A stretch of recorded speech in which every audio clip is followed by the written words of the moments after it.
Now we're now going to talk about how exercise can train your nervous system and what training your nervous system actually results in. So we're going to talk about a term called motor fitness.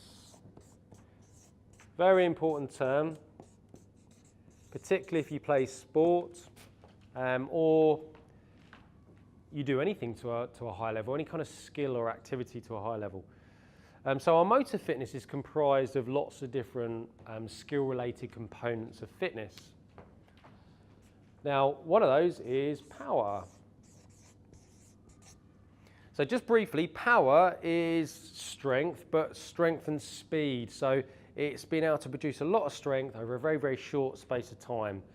So jumping really high is obviously demonstrating lots of force going into the ground really quickly so we can get loads of height. So that's power.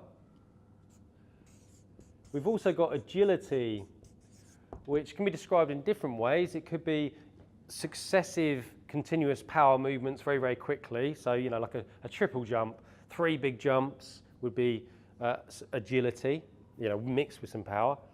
Or it can be rapid changes in direction. So decelerating, accelerating really, really quickly. So if you're running around cones really quickly, you know, changing direction, that's going to be agility. We've also got reaction time.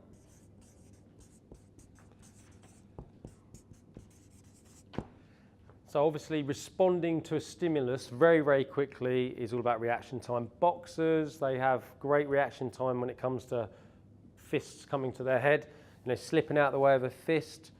So that's reaction time.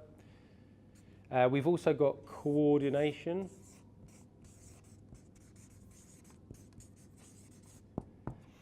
So this is, you know, your ability to be able to coordinate and move 2 or more body parts.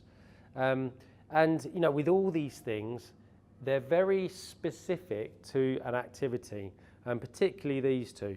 So coordination, you can be very coordinated when it comes to, you know, carrying out a clean and press or a snatch or, you know, some sort of Olympic lift, but doesn't mean that you can, you know, do the foxtrot. Is there such thing as a foxtrot? I'm thinking about a dance.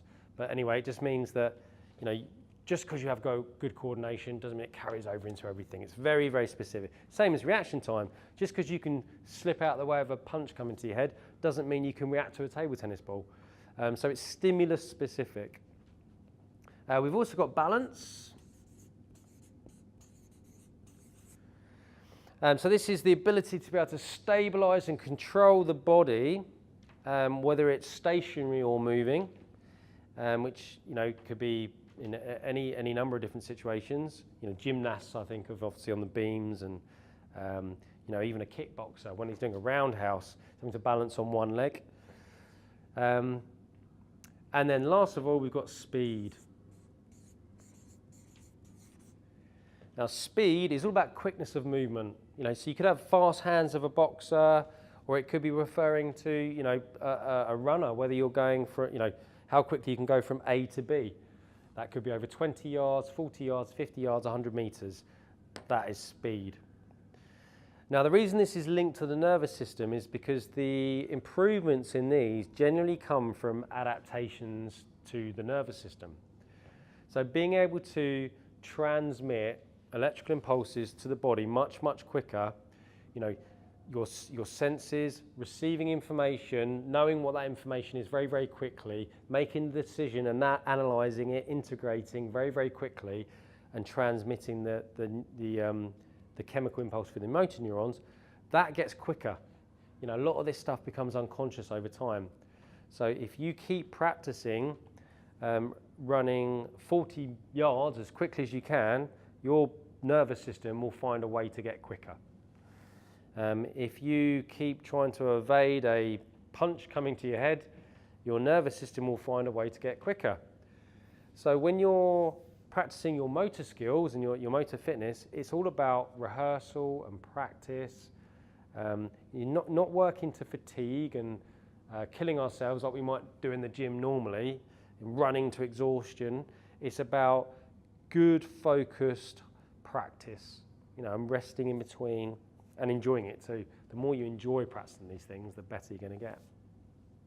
So that's your motor fitness and how the nervous system can influence those.